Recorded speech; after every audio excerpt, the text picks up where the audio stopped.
What's going on, everybody? Are you down in Orlando this year for the conference and trade show? This is a big one, the 100th year for the GCSAA, and we will be celebrating in the Toro booth from 1 o'clock to 3 o'clock, Wednesday, February 4th. Come and see us for some freebies, some giveaways, some recordings potentially, and some amazing things from Toro. There are some new products like the LTX, the E-Roller, and some new capabilities with the IntelliLink 360. You're also going to get to see some stuff you are not ready for. This is a big year. We're very excited.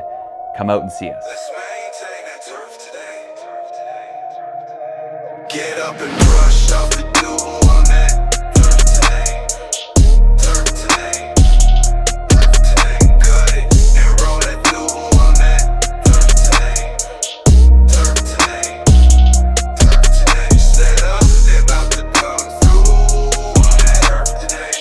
Turf today. Turf today. Get up. Turf today. Get up. Turf today. Let's get out the way. Here comes first play. Let's maintain that turf today. Ladies and gentlemen, welcome back.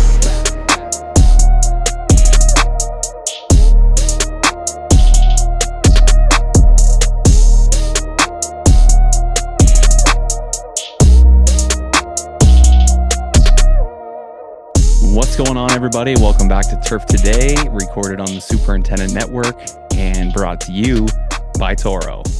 My name is Adam Kershane, joined by Brian Laurent, and another good one for you guys today. We are jumping into something a little bit different, but that pertains to our industry. This is a story that you've probably heard about online at some point, maybe a YouTube video or a Instagram video, because there's been a lot of that. He's seen a lot of exposure. So we are very, very excited today to bring on Tye Nichols from Fairway Fields. This should be a really good one. But before we dive in with Tye, let's talk to Brian. What's going on, buddy? Gearing up, conference and show, so it's hard to believe. Right around the corner, so just fine tuning, and I shouldn't even say fine tuning, scrambling to make sure I get everything that I need to get done. So we got the rest of today, and then lacrosse all weekend, and then Monday, Tuesday, Wednesday, Thursday, Friday in Texas, Ooh. Monday in the office, and then start heading down to Orlando. Nice. So not much time left. Gearing up for sure. A lot going Yeah, on. there's a lot going on. It's going to be a busy conference, but obviously a lot of fun. So it's always a highlight of the year, getting to see everybody, and it's worth every ounce of lost sleep and hangovers and all the things, right? All the It's always things. worth Yeah. No, for sure. all the things. It's a big one, and it's wild that it's right after Christmas because everybody kind of gets excited, starts making plans, and then everybody shuts down, and then they come back and they're like, "Oh yeah, it's a couple weeks away. Like, let's get things going." It's freaking nuts, man. It is absolutely bonkers. Yeah. So, And then but- it's a tough one every year. My wife's like, "So the trip's coming up. You're going to be gone for a week." And you're like, "Yeah, sorry, yeah, yearly trip. Yeah, it's happening." I'll send you pictures in the warm sunshine of Orlando, Florida. Yeah, the rule is no beaches. I can't send any pictures from beaches. Anywhere Well, else is cool. So It's a good thing we're in Orlando. Then you're safe. yeah, she'll If get it were some pictures. San Diego again. Well, she'll be getting some shots. Yeah, no, we'll take some pictures when we're in the bunkers because we'll probably be in a few. We'll take Yep. some pictures for her. Bring your beach chair. Oh yeah. I'm looking forward to a lot of it this year. Like just seeing a bunch of different people, getting to play some golf. Being in the trade show is going to be a gong show, but the 100th anniversary, it's going to be a big celebration. Everybody's kind of ramping up, so I think it's going to be a fun few days down there. And I've reached out to a few different people from school from years ago that they're going down, so I'm really excited to see a whole bunch of different people this year. Orlando's usually a big one too, especially for guys on the East Coast. It's obviously extremely easy to get to. May not be as many coming in from obviously the West Coast, but for for us that are kind of East Coasters, even though you're up in Canada, it's always a huge draw. I know a ton of guys from Ohio and again, all over the Southeast, East Coast, whatever. I mean, it's a big turnout. And again, like you said, being the 100th anniversary, going to be some big celebrations. Looking forward to the big celebration event on Tuesday night. Should be hanging around there at the Toro party at Ole Red, Blake Shelton's country bar down there. So that'll be fun to be a part of that. So yeah, just excited to see everything that's going on, and I'm sure the trade show floor continues to grow a little bit. So yeah, we'll be good to get down there and see things and see what's going on in the industry and catch up with all of our buddies. All the boys and girls, everyone's going to be down there. Boys and girls. So, Yeah, it's gonna be nuts. I'm going to apologize ahead of time. I've had to do this before. I'm terrible with people sometimes. So if you come up to me and you expect me to remember who you are, I am so sorry. It's going to happen. It happened last time. Happens so just every year. Every year. So yeah, just a handshake and a name sometimes, and we'll get the relationship right back where it was. But I'm terrible with that stuff sometimes. I talk to so many people, on the computer and online and stuff. It gets mixed up sometimes. So yeah, you never feel worse about it, right? I mean, it never gets any better. It never gets better. It's just I'm the same way. I say that all the time. Like I'm sure I've met you somewhere along the way between all the tournaments and visits and all that, but just remind me. It just happens. Just remind me. It's rough. It is. That'll be fun getting down there for the tournament and all the activities surrounding the tournament. Already been talking to a bunch of guys that are playing in the event. Might have some side wagers going on. So yeah, we'll see. We'll especially Gourlay. We got to get in Gourlay's pocket. That's the one. I don't think I've been able to get into his pocket. Oh no, I did. Dad and I got into his pocket, I think, one year because his dad no-showed him for the practice round. So tough. So we took him to the woodshed there. But does he pay in American or Canadian? It's a great question. Whatever he's got on him, I guess. Awesome. Yeah, no, he pays in Labatt Blue. Oh, beautiful. So we're switching things up a little bit this week, talking to somebody who's been a little bit interesting in our industry, or maybe the full golf industry in the past year or so. Tye Nichols, who I know you follow on Instagram, and he's had a little bit of a run this year. And we asked him if he wanted to come on and tell his story, and he was very excited about that. So yeah, I'm excited to talk to Tye here. It's I'm just blown away at how quickly this thing has taken off for him. So excited to chat. Perfect timing. There he is. What's going on, Tye? Hey, how's it going, guys? Hey, Tye, how are you, sir? Good. Getting through the winter up here. I was gonna say, you covered in snow over there or what? Yeah. It's actually been kind of a weak winter. When it's cold, you want to have snow. But yeah. Well, for you though, I mean, if it's just cold and no snow, that might mean you can get out there and get some more stuff done, though. At least, right? Yes, that would be good. Yeah, as long as you've got the Carhartts and everything, you're good to go. Yeah, muck boots are the official footwear up here in the wintertime and springtime, because we have the fourth or the fifth season, which is mud season up here. Wow. And, yeah, that's coming. So tell us a little bit about where you are. The city's called New Sharon. That's funny that you called it a city. It's a city of 500 people. Small town of New Sharon. Yeah, just small town, Maine, New Sharon. A lot of towns up here are just named after old places in England and country names or whatever. But yeah, small town up here. Really. We're kind of we're 30 minutes away from the capital of Maine, which is Augusta, also pretty small place. Hour and a half away from really the only city in Maine, which is Portland. So yeah, it's where I grew up, and I grew up 10 minutes down the road from this little 9-hole golf course called Sandy River Golf Course. And it's been closed down for the past 10 years. So then what's your background? What were you doing before you decided to leap into golf course ownership? Yeah, so since I've been 19, I've been working for a couple companies, one called Origin, which is the sweatshirt that I'm wearing, and another called Jocko Fuel, which is supplement protein energy drink company from a guy named Jocko Willink, who's a former Navy SEAL. And I've been doing Badass. marketing. I've seen some of that guy's content. He's awesome, man. Nice. Yeah, He'll man. push you. We actually just got off a meeting. So, but yeah. So that's what I've been doing marketing for those guys. So, started the company. I think when I joined, I was the seventh employee at the company. It started here in town, and now it's two separate companies, over 500 people across the whole thing, and really got to see somebody take a brand from nothing to something now. I don't know if you guys saw, but the new Origin claim to fame is that Maduro was pictured in when he was getting off the planes and the DEA agents were walking him off. He was someone put him in an Origin shirt, and that went. That'll do it. So the Origin brand, the Origin company, and the Jocko company, are they separate brands? Are they kind of tied together at all? Yeah, so it was tied together Okay.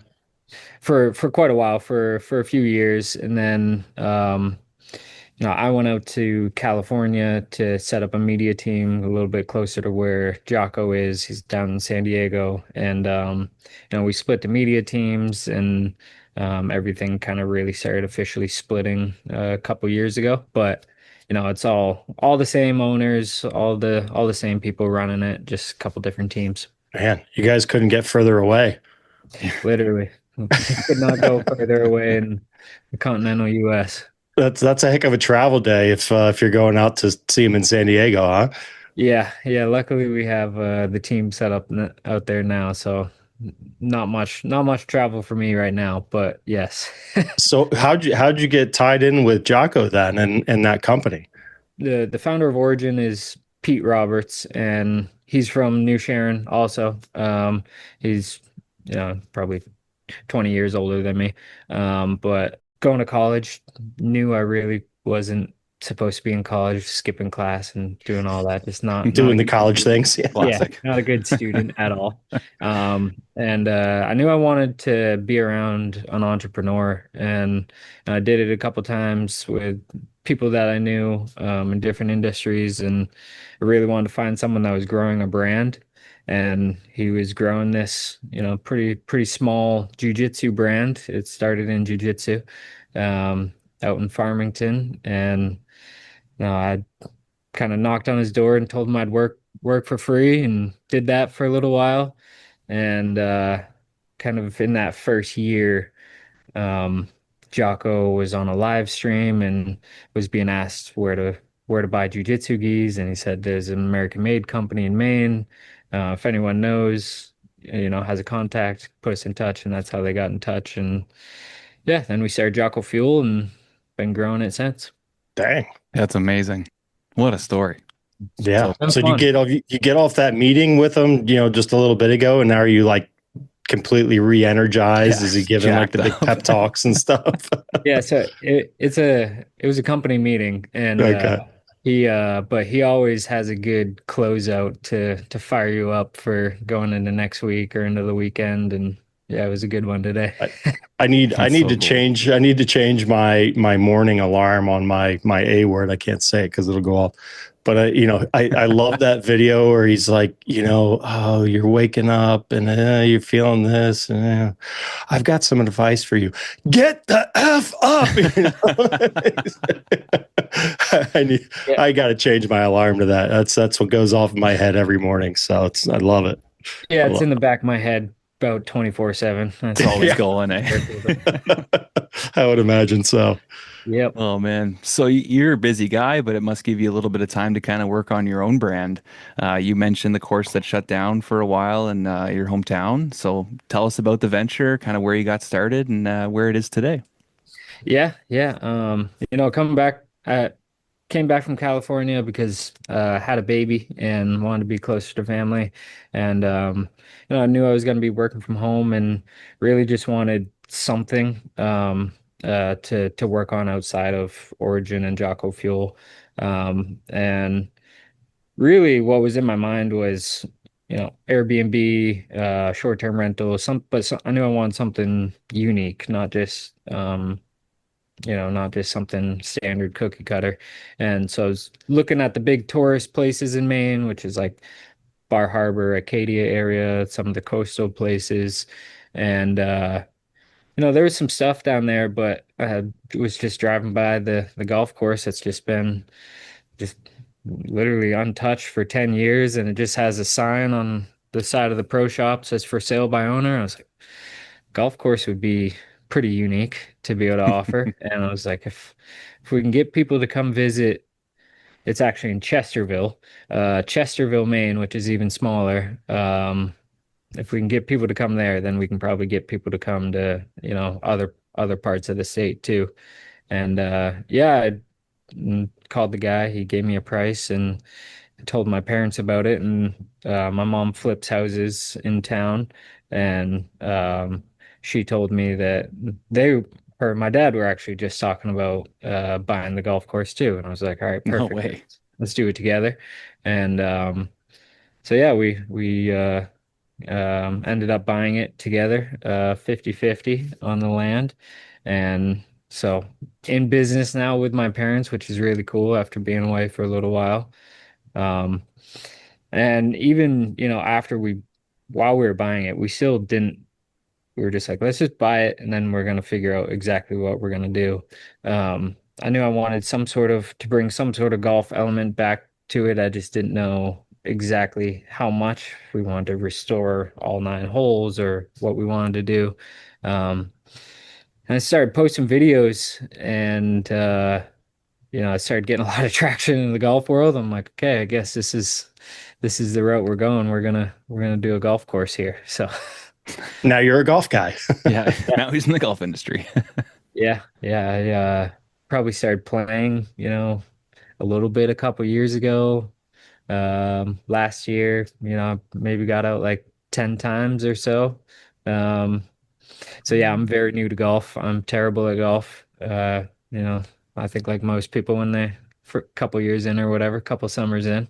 But yeah, I'm really looking forward to this next summer because you know, last summer was chopping down 10 years of overgrowth and figuring out what we wanted to do and getting all the junk off of the property. And then by the end of the season, getting the driving range and the simulator open just to get people back using it again. And next summer is going to be all about, course renovation. So So what's the plan? I mean, how are you bringing the golf course back to life? I'm going through your page, and the condition of the course obviously being abandoned for 10 years. It's not a golf course anymore. So right. how are you bringing this thing back to life? I have a guy now that I traded. His name's Jim. I traded some equipment from the garage that came with the course, and he takes care of a bunch of courses, and he's got does like has like the chemical licenses and stuff. So he's gonna help me out with some of that stuff, and then just kind of general advice.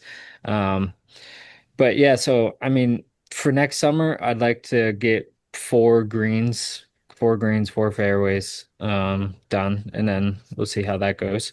Um, and I'm gonna start with dethatching like crazy. Getting the irrigation all hooked up. We're right on a river, so the it's all still there. It's all good.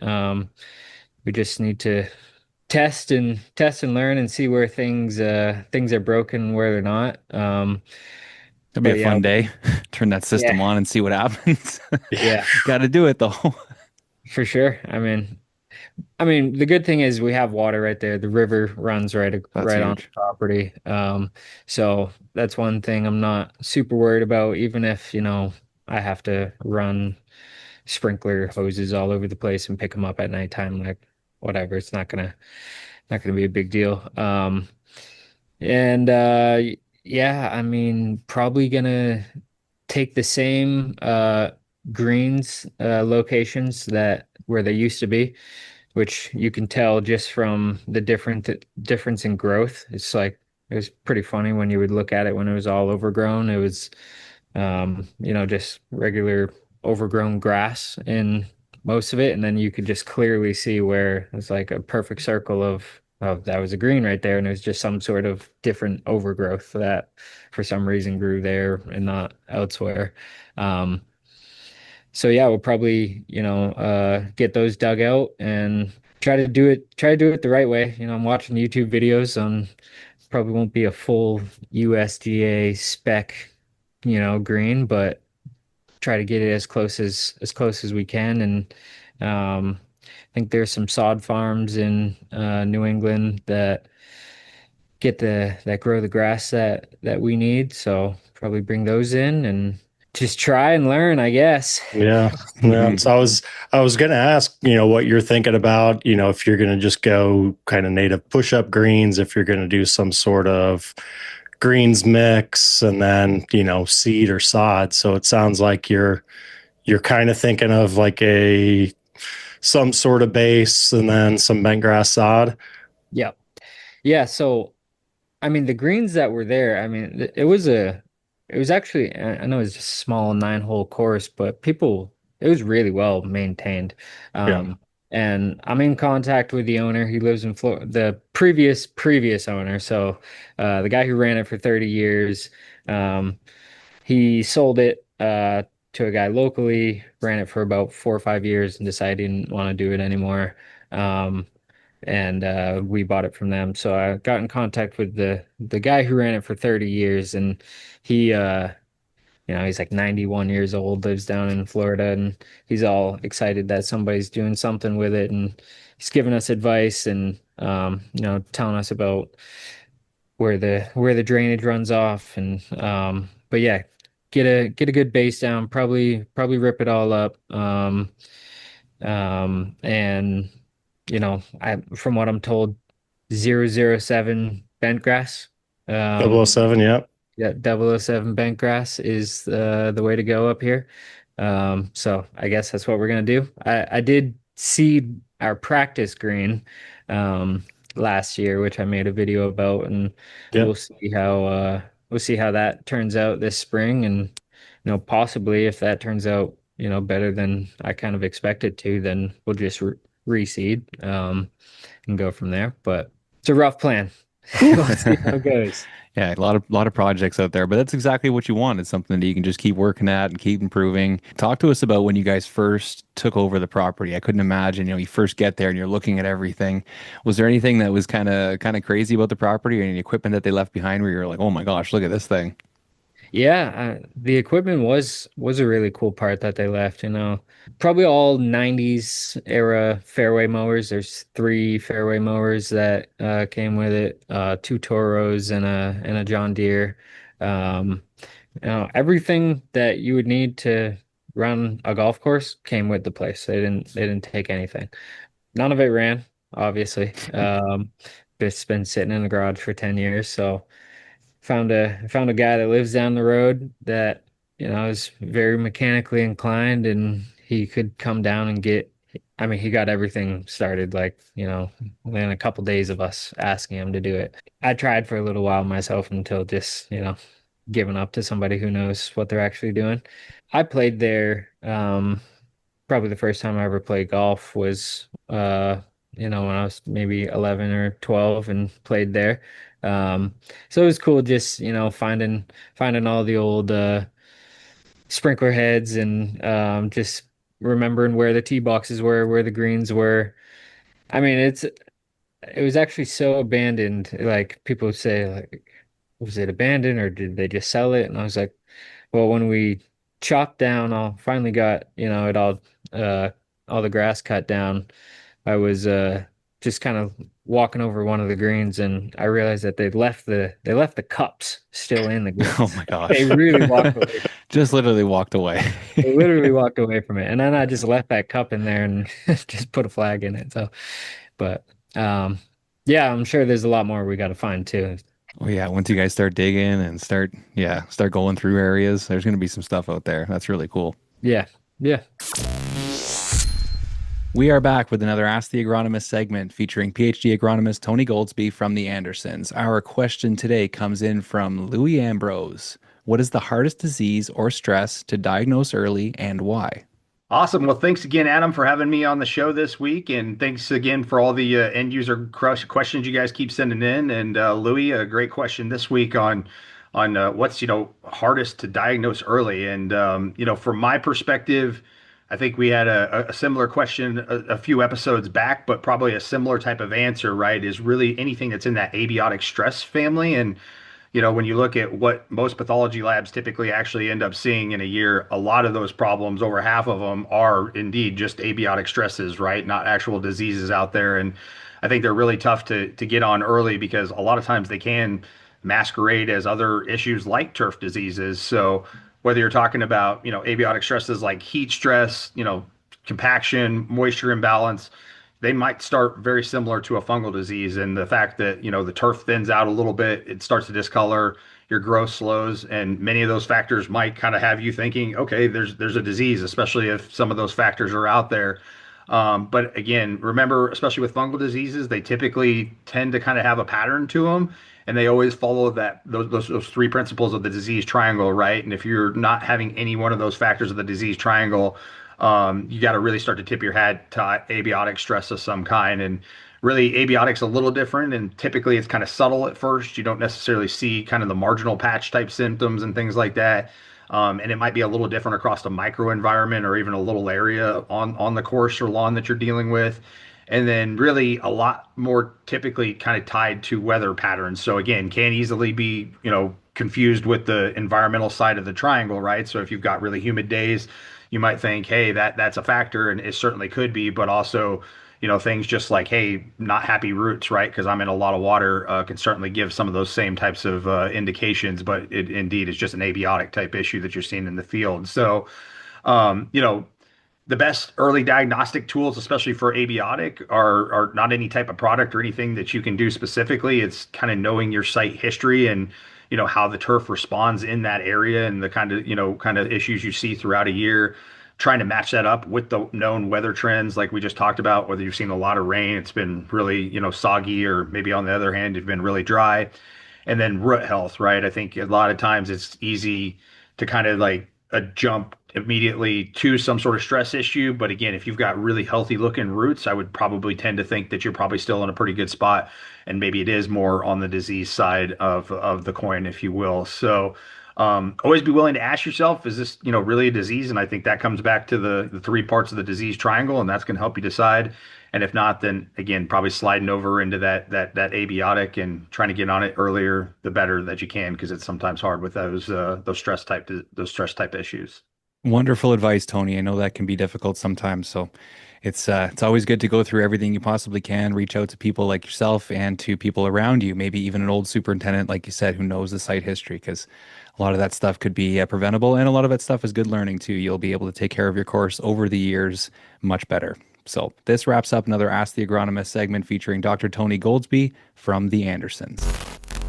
So what's the timeline in your head? I mean, when do you think you're going to have some form of operational golf course? I know the driving range is already up and running and all that kind of stuff like you mentioned, but what are your thoughts on, some of the holes out there?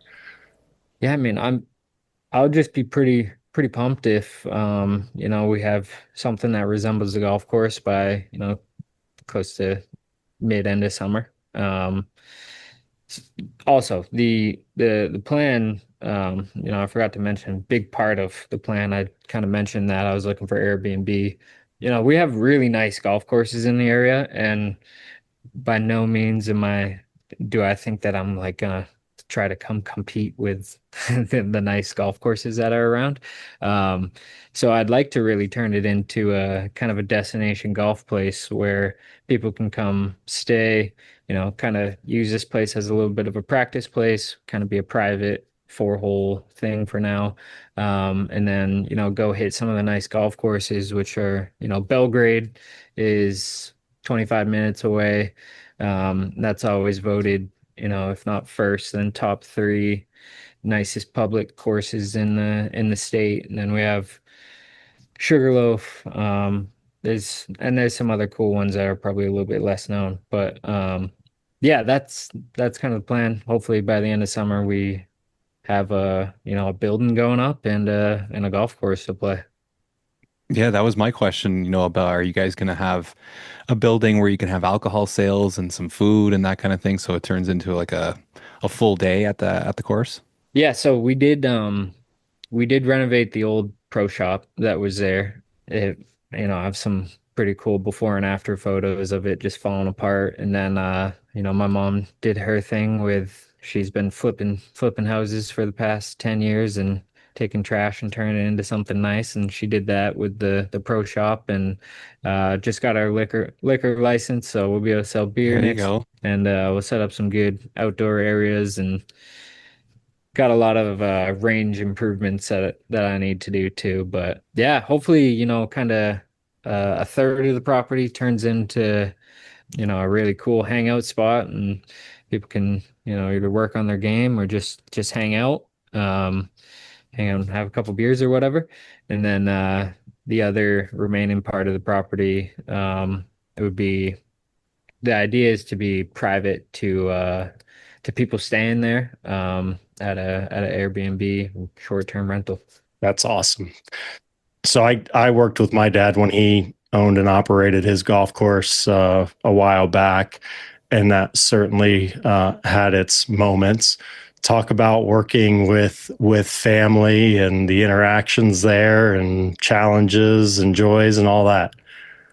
Yeah, no, I'm super close with my parents, and I've been doing my own thing for the past 10 years, and think they've been pretty they were pretty skeptical when I was dropping out of college, but I think they're pretty happy with how it all turned out. Um, and my dad did 30 years in the Coast Guard and he retired recently. And my mom, she's been doing her house flipping stuff. So giving my dad something something to do in retirement now, another full-time job. So we're all just really excited about it. It's just fun. There's a little like, they're a little bit older than me, so they want to, they tend to want to be more cautious on things. And I'm like, let's go. Like, let's freaking refinance this thing and let's put up some Yeah.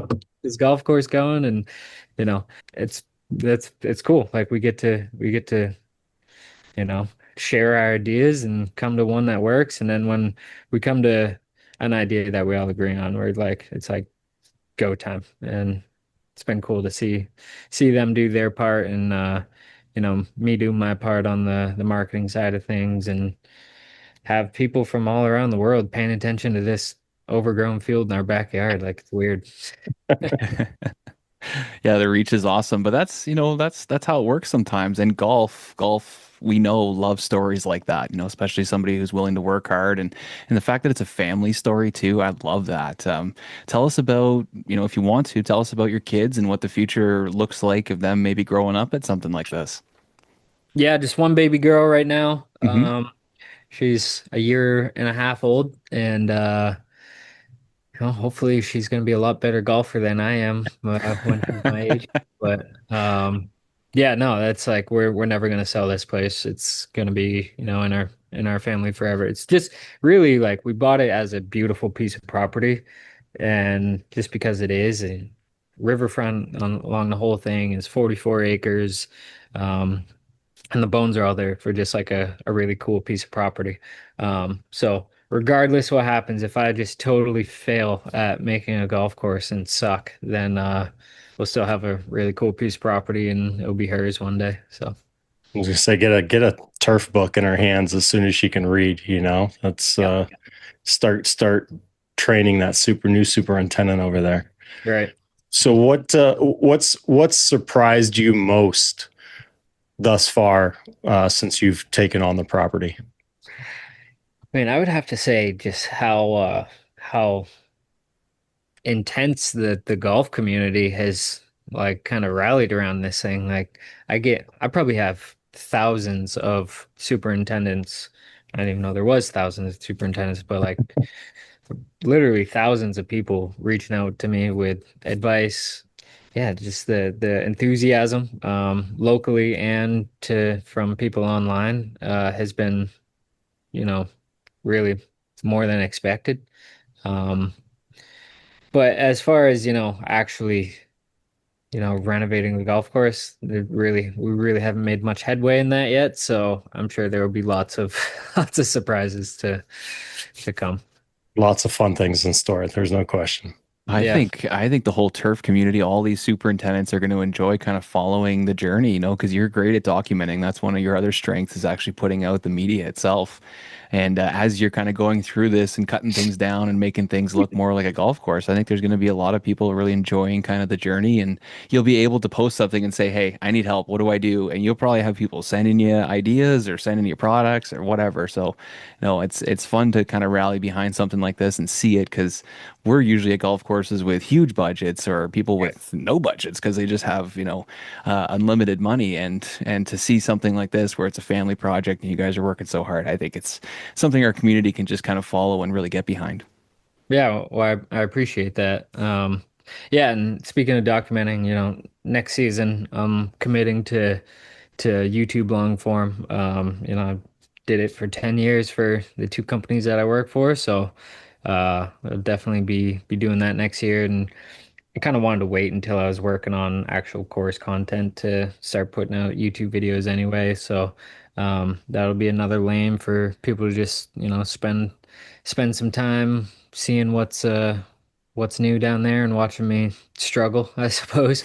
But but yeah, I mean, I have done that a couple times where I've just asked like, hey, look, what's the best place to start here? And I'll get overwhelmed with messages of like, do this, do that. But it's all like, one person says go this way, the other person says go that Yeah, there way. is a bit of that too. Yeah.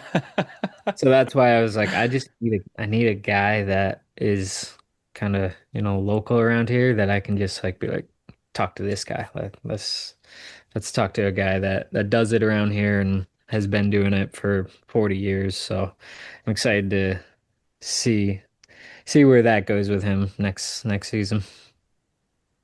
That's awesome. So you're obviously well versed in telling stories.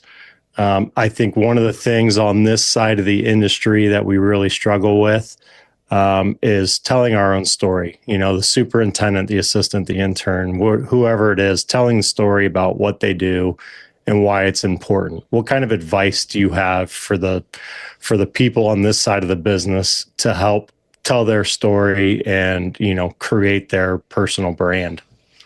Yeah, I mean, the most overused word in marketing is to be authentic, but it is real. Like if you can just kind of objectively look at like what you do and think like what is interesting about this and how can I present it in a way that doesn't waste people's time and plays into like the algorithm, and it's a real thing. Like you gotta be able to do a hook, and you gotta, be able to chop out dead space with just to keep people's attention. Like it really is a game that you're playing when you're posting things. So if you can kind of try to gamify it and um, you know, learn from previous videos and see, okay, why did this work?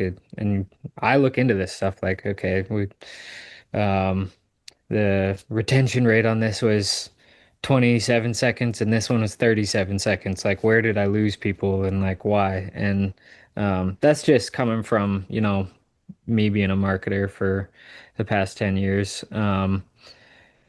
But I think, just first is figuring out what it is what's interesting about what you do. Finding a format that you like that you can put it out. And, my biggest rule has just been, just don't waste people's time because I think a lot of people fall into the trap of like hearing that you need to post every day or you need to post 3 times a day, and that's fine if you have, quality pieces of content to go out every single day, but I think if you don't have it, like just speak when you want to be heard. Like um that's kind of been my thesis, and hopefully just next season I'll put some plans together to just have more quality content go out more consistently. Hey, what's up? This is Michael with Standard Golf Company, and this year is a special one for us. We are proud to be celebrating 100 years in the golf industry, supporting superintendents, pro shops, and GMs alike with products they rely on every single day. From flags to flag sticks, cups, tee markers, ball washers, hole cutters, maintenance tools, and everything in between, Standard Golf has been built on quality, innovation, and relationships for a full century now. We have been committed to helping golf courses look a little bit better, play a little bit better, and operate a little bit more efficiently. From all of us at Standard Golf, we want to say thank you for supporting us along with the Turf Today podcast. Have a great one. It's one of the things that I think is always funny because, I go to these facilities every day and talk to superintendents, and it's like, well, tell me what you do that's different, that's unique, that's interesting. And every single one of them's like, I don't think I do anything that's interesting or unique. I'm like, dude, are you kidding me? Like, you're doing a million things, but it's just, for these guys, it's just another day, So that's why it's cool for me seeing someone like you, Ty, that comes in that doesn't necessarily have that background. So everything's new for you. And it's refreshing to see that everything's the first time for you going out there and doing it. It's just such a fresh perspective. So kudos to you, man. It's a lot of fun to follow. Oh, yeah, I appreciate that. And that probably does lend itself to, why the content works is because like, hey, I don't know what I'm doing. I'm gonna try to do it. You want to follow along and see me, succeed, fail, whatever. I'm gonna put it out there. So that, that kind of it's a lot easier than if I had been, working at a nice golf course for the past 20 years and was trying to figure out how to get people to pay attention to it now. I think I would still have ideas on how to go about that, but yeah, no, yeah, it's gonna be fun. Yeah, I was gonna say I don't know how often it's done in our industry, and now with social media and how highlighted things are, it might be kind of one of the first ones, and it brings a lot of excitement. And I think the way you kind of handle yourself, sort of putting your hand up and saying, "I don't know everything, and we're just gonna go ahead and do this here." I think that's a lot of fun. Is there one thing that you're really looking forward to this, maybe outside of the golf or outside of the property, but just kind of starting this venture with your family and creating something for your futures, or something you kind of outside of everything else looking forward to? Yeah, well, I mean, parents have always known that, I wanted to be entrepreneurial and start a business. So I really would like to, um, I'd really like to make this property as successful as we can. So, once we see everything, kind of see our vision that we've all agreed on to do, come to fruition, and if it, works as we see it working, then I think we can kind of take this and bring it to different parts of the state. It might not necessarily be a golf course renovation or something, but I like the idea of jumping into something, not knowing what we're doing, but you know, we have all the resources in the world. Like we have YouTube, we have, people's phone numbers. You can just figure stuff out. So, um, I try not to think too far in the future, but first things first is like make this property as nice as we can. It's my favorite part of the state. Maine is a pretty big vacation state. Gets I think like 8.5 million tourists a year. If I can funnel a couple hundred of those people over a year, then I'll be pretty happy and show them a part of the state that you're not gonna see on, the tour guides, or if you Google where to go in Maine, it's not gonna tell you Western Maine, but I think it is a really beautiful part of the state that not a lot of people know about, and I'm looking forward to, showing people, hopefully from around the world, like, this place that they might not ever have seen before. So you got some cool swag going on. What's the furthest away place you've had to ship some of your swag? I'm getting a lot of people asking for international shipping to like Australia, UK, Norway, Germany. Getting emails from those people because I don't offer international shipping right now. Because if I ship them, it'd be like $80 to ship the hat out there. Yeah. Um, so yeah, it's actually only probably, I think it's, maybe roughly like 65% US audience. And the rest of it is, like Australia, UK, Finland, Norway, those types of places. And yeah, it's I mean, I get it because, it's the internet and the internet reaches wide and I've kind of used to it, but I tell my parents, I'm like, hey, the president of Finland follows us, and they're like, what? It's just funny. That's awesome. Well, dude, this has been really good. I don't know if you wanted to go into anything else or you wanted to tell any stories for our audience. It's kind of just been down there, it's kind of just been what you would expect. It's like, we got overgrown grass. We got to chop it down. I mean, like I almost tipped a tractor over. Like that's funny. Like I was now old poles from that divided the driving range from the actual course, and that was like day one. Almost tipped my dad's tractor over. So like that was a Nice, good nice. start. But no, like nothing. I don't have any crazy fun stories or anything yet. But with new people showing up, like. I think last season, just with the driving range open, we had someone show up from Wisconsin, which is, a few states away. We had people like, they were coming to Maine anyway, and they wanted to stop in, and which is really cool. So I think, once we have people staying at the place and it's got its own thing, I think there'll be a bunch of cool characters that, maybe I can come back on and talk about or you know, something in that regard. But so far, we're just mowing grass. Yeah, just in the building process right now. Yeah, yeah, That's cool. So you can do like reshape bunkers and all that kind of stuff out there too. yeah. Oh man. There's a few that are there, and they have like birch trees growing out of them. Oh Um, boy. but the sand's still there. But yeah, I don't know. I should send it to you guys. But I did a little rendering.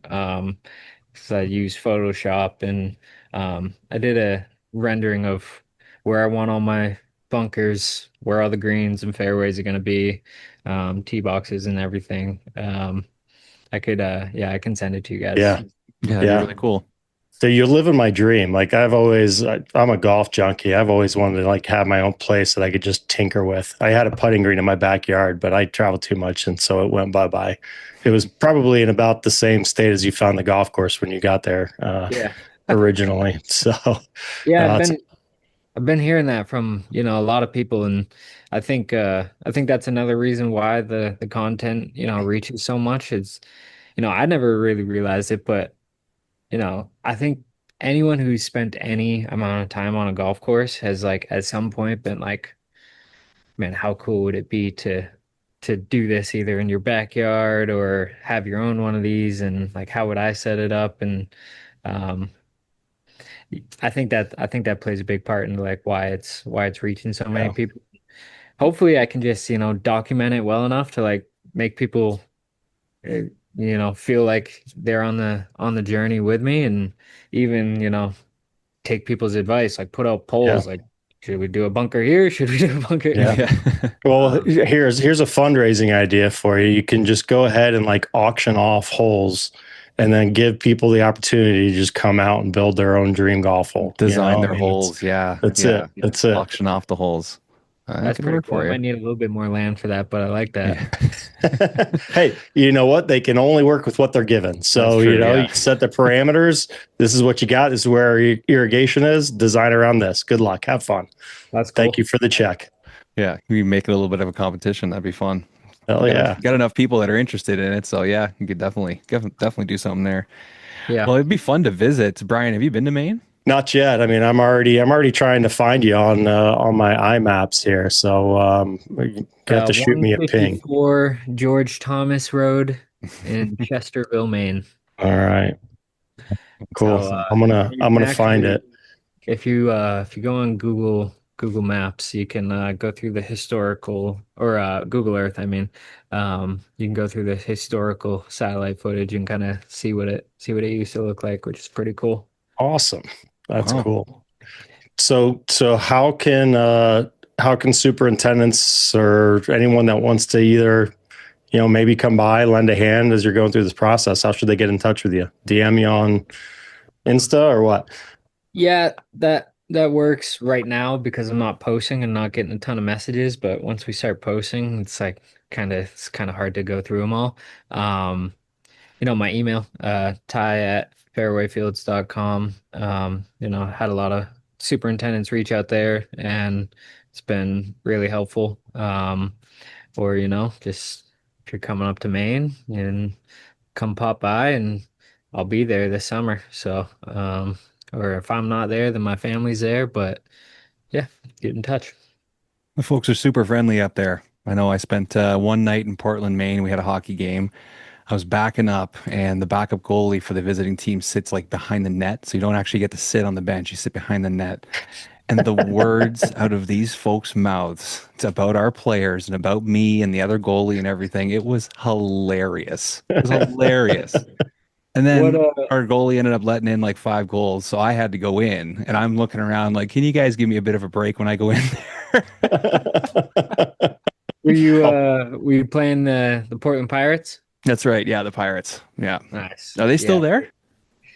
I honestly don't know. I haven't been in Been a years. while. Yeah. Um, Yeah. I'm not sure either. They were a pretty staple franchise in that league though for a while. So I don't see why they wouldn't still be there.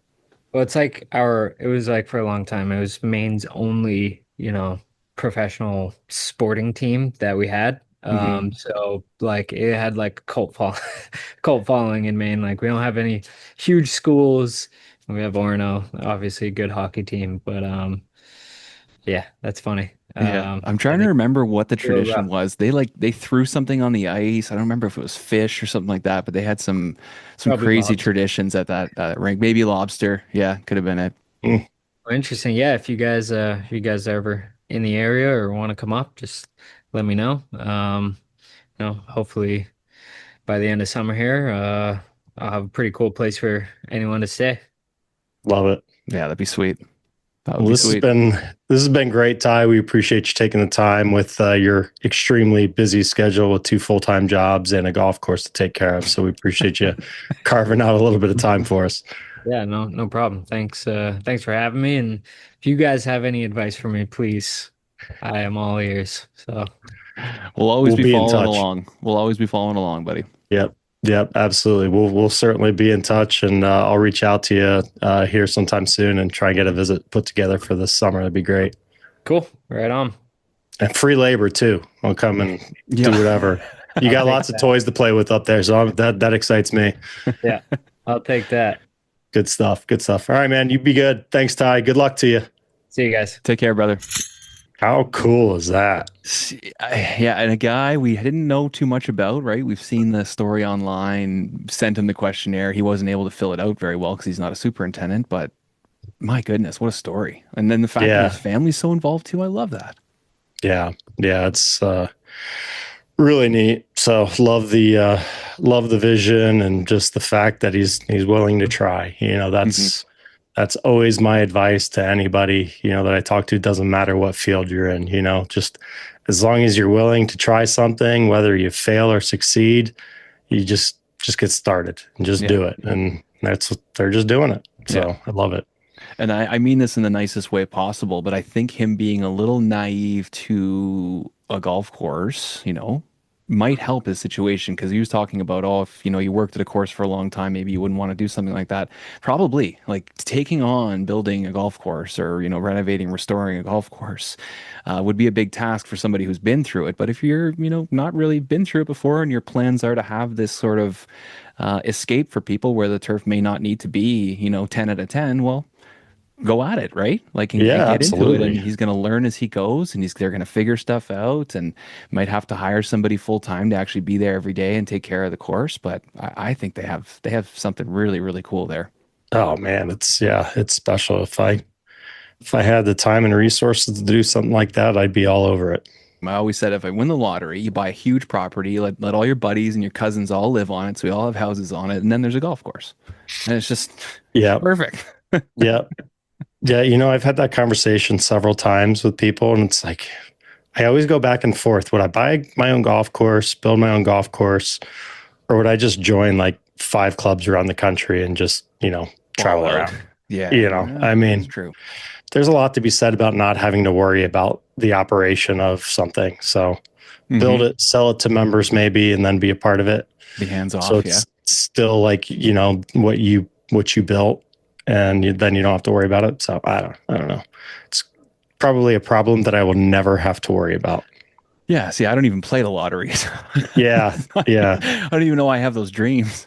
Yeah. I know. My wife yells at me when I do, but I mean, someone's got to win. Someone is going to win. Yeah, Yeah. that's the thing. That's why you Yeah. play. That's right.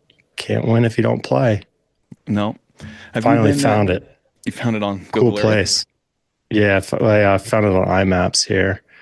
So Did you know you could go back and historically look at old pictures of places? yeah. There's a couple different apps that you can do that on, but yeah, Google Earth or Google Maps is one of them for sure. I was just looking to see where it was on my just my iMac, or yeah, my Mac here. So I want to know what happened with the second owners because it sounds like the original guy had it dialed and then said, yeah. I'm getting old. I'm out of here. I'm going to Florida. And then the other guy Well, still so let's do some math, right? It's 25. So if it's been abandoned, or 26 now, if it's been abandoned for about 10 years, let's call it 2015, 2016, the world golf kind of crashed out 2000, starting in 2008, small town. Makes Yeah. sense. And then COVID was right after it. They had held on for a Yeah. few more years. Yeah. Yeah, exactly. But still, I mean, it's, and he's got the right mindset too with trying to do a destination spot, right? Because that small town, Mhm. 500 people isn't going to support a golf course, right? I mean, well, I guess it could, but, making it a destination for people that are, want to travel in and out, and having almost 500,000 followers now on Instagram, like, he's going to get people. Oh yeah, there will be He's people going to get traveling there. people. Like Yeah. he doesn't even have 4 holes built, and we're talking about going to see him. He's got 0 holes built. He's He's got 0 holes built. A putting green that may or may not, be there in spring. Yeah, So, but it's happening. But it's happening. It's good for him. Good Mhm. for him. And like you said, if the golf thing doesn't work out, they've got a great piece of land. 100%. And the value of land very rarely depreciates. So, Mhm. Especially being right on the water there, they can do whatever they want. Yep, great spot. Good for him. I love that.